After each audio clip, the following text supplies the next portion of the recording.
For today's video, gusto kong kumain ng pork bistek or bistig. Kaya naghiwa ako ng manaliampo at maraming kalamansi kasi gusto ko talaga ito ay maasim. At nilagyan ko rin ito at lang paminta, toyo, at nagdiktik din ako ng maraming bawang para dito. Kasi imamarinate pa natin ito ng 1 oras para kumapit yung mga pampalasa. Tapos naghiwa na ako ng sibuyas dito. Maraming sibuyas. At saka bawang. Inuna pala nating pirituhin ang sibuyas.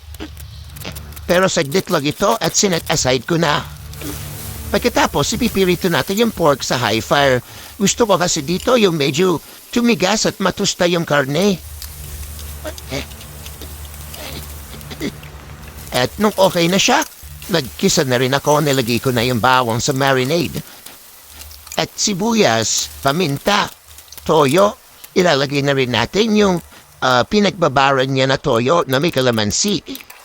At pagkatapos, pag okay na, ilalagay na natin yung sibuyas na pinirito natin kanina.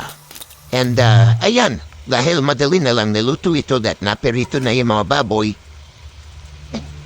ayan, sobrang sarap niyan. Sabaw pa lang ay ulam na. Kain na po tayo.